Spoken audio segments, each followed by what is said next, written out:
Ok, vamos iniciar mais uma aula e desta vez nós vamos falar sobre experimentos fatoriais.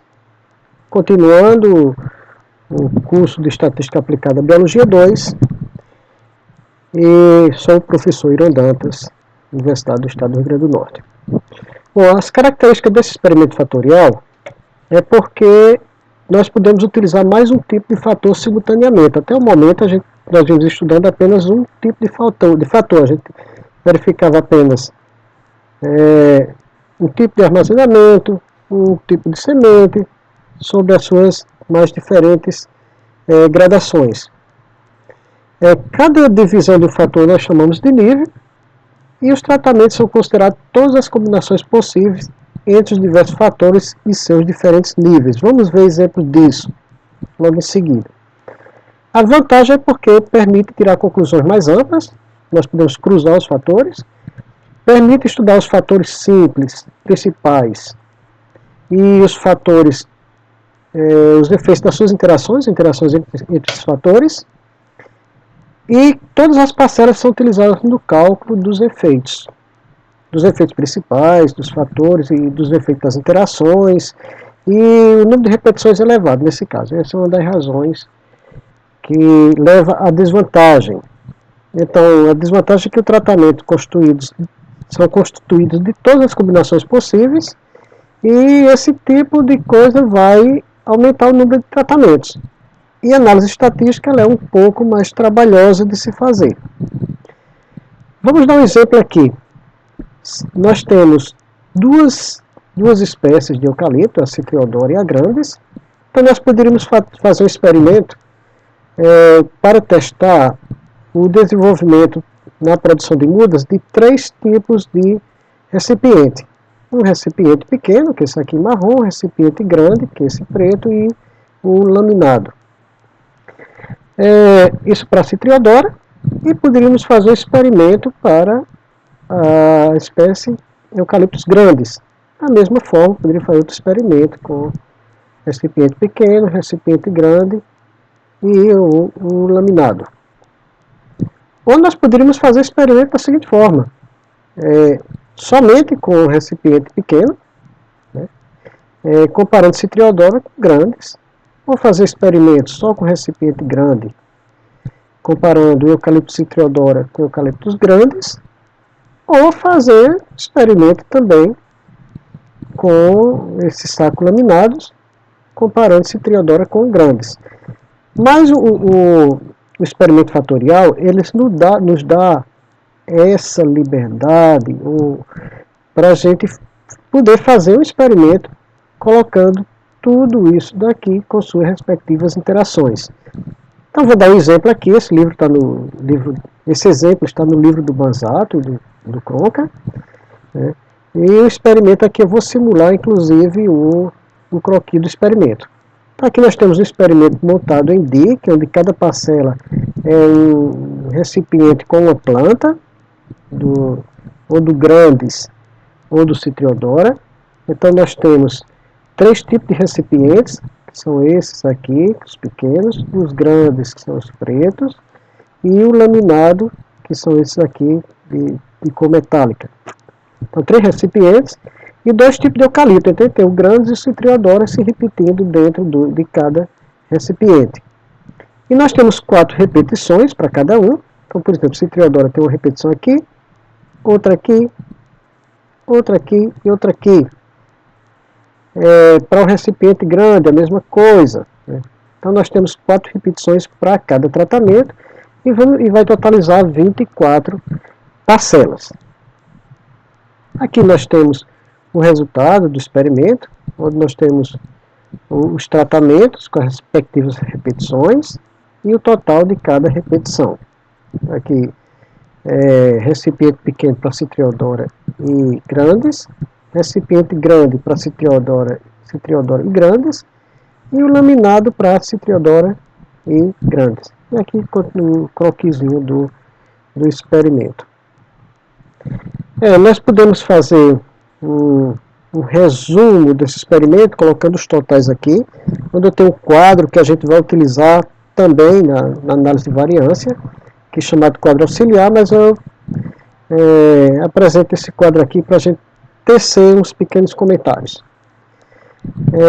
Nós fizemos a construção desses quadros, ou construímos esse quadro da seguinte forma: nós colocamos aqui na primeira linha os resultados totais dos tratamentos que tem citriodora, na segunda linha dos que tem eucaliptos grandes.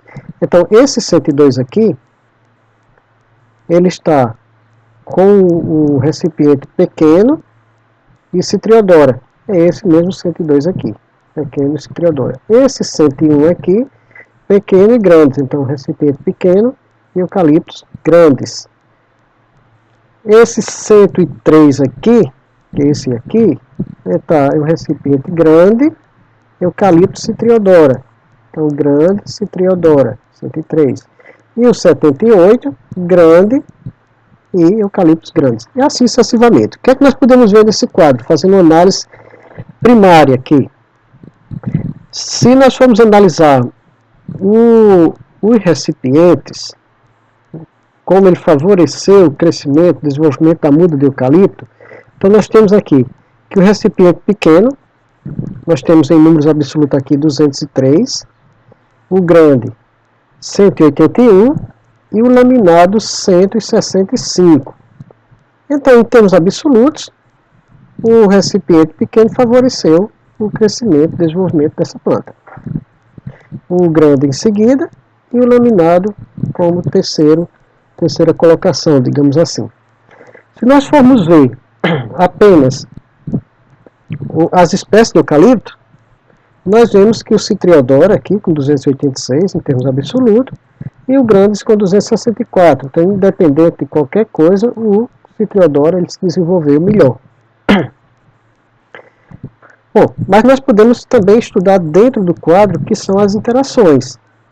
Então, eucalipto citriodora, utilizando recipiente pequeno, recipiente grande e laminado, nós verificamos aqui que em termos absolutos, praticamente não tem diferença entre recipiente pequeno e recipiente grande, porém o laminado, em termos absolutos, ele ficou bem menor.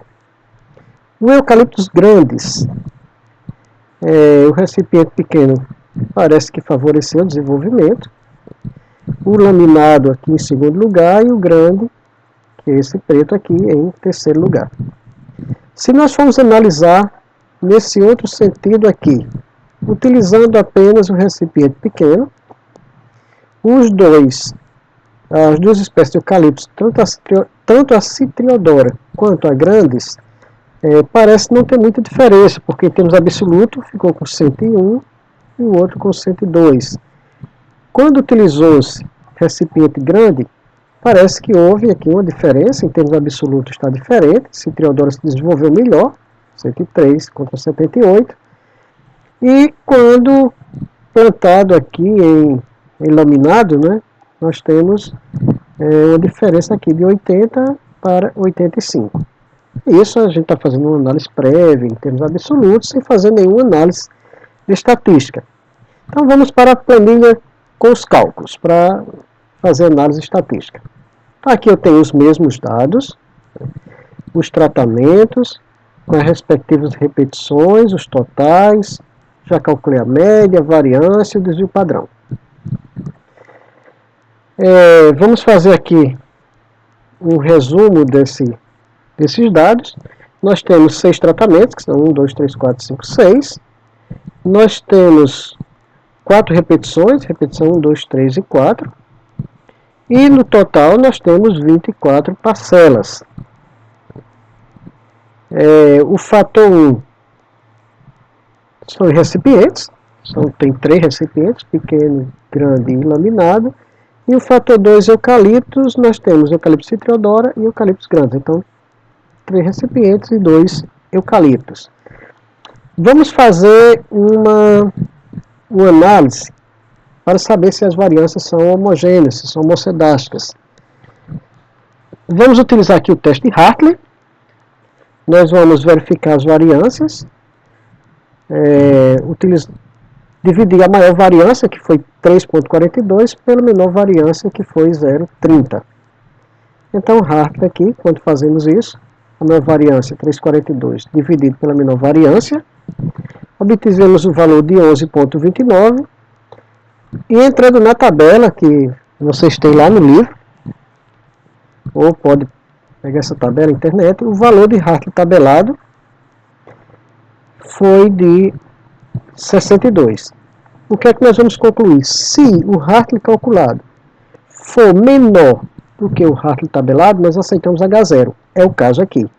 Se nós aceitamos H0, nós dizemos que as variâncias são homocedásticas.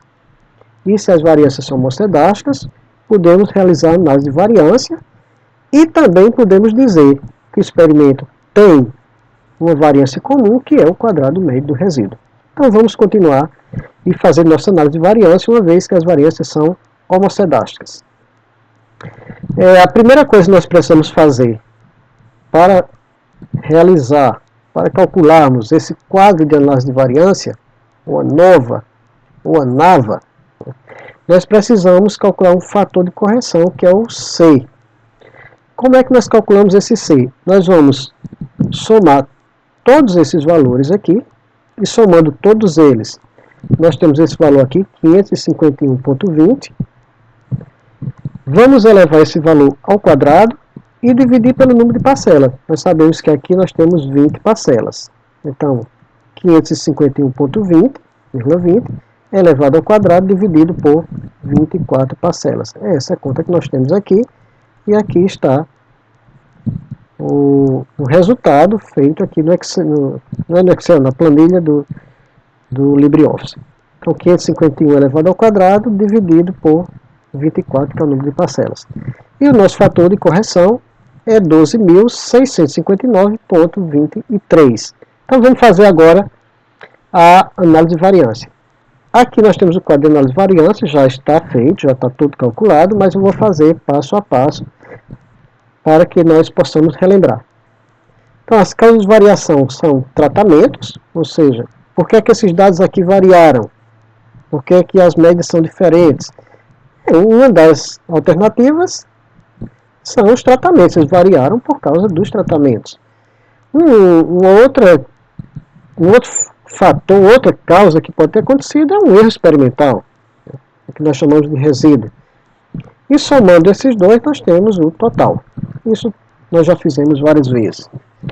O que compõe esse quadro de análise de variância, nós precisamos calcular os graus de liberdade, soma de quadrado para tratamento e para erro, grau de liberdade também, os quadrados médios, calcular o F e verificar a probabilidade de erro para que nós aceitemos H0, dizendo que não existe diferença entre os tratamentos, ou H1, que existe diferença entre os tratamentos. Então vamos lá. Primeiro, grau de liberdade, vamos calcular o total. Quantas parcelas nós temos? Nós temos 24 parcelas. Somando isso aqui, tem 24 parcelas. Grau de liberdade seria 24 menos 1, que dá 23. Tratamentos. Quantos tratamentos nós temos? 6 tratamentos. Estão aqui os 6 tratamentos. Menos 1 igual a 5. Como é que nós calculamos o grau de liberdade do resíduo ou do erro? Simplesmente subtraindo o valor do total, que é 23, menos 5, que é o do tratamento, nós temos 18 graus de liberdade. Vamos calcular a soma de quadrado total. Como é que eu obtive 198,79? Simples. Nós vamos pegar cada valor aqui das parcelas, elevar ao quadrado cada valor desse, depois nós vamos somar e o resultado dessa soma nós vamos subtrair, do resultado dessa soma vamos subtrair o valor de C. Aqui na planilha, simplesmente, nós faremos o seguinte, igual soma quad, nós estamos pedindo para ele fazer uma soma do quadrado de cada valor, então vamos informar para ele que eu quero a soma de quadrado desses valores aqui, que eu marquei, e depois que ele fizer a soma do quadrado de cada um deles, ou seja, pegar cada um valor, elevar ao quadrado e depois somar, eu quero que ele subtraia do fator de correção C. Então, quando eu faço isso, ele já me calculou 198,79. Vamos fazer a soma de quadrado de tratamento. Como é que eu obtive esse 175,70? Nós vamos pedir para que ele faça a soma do quadrado desses totais aqui, de cada tratamento. Então, como é que eu vou fazer? Igual, soma quad.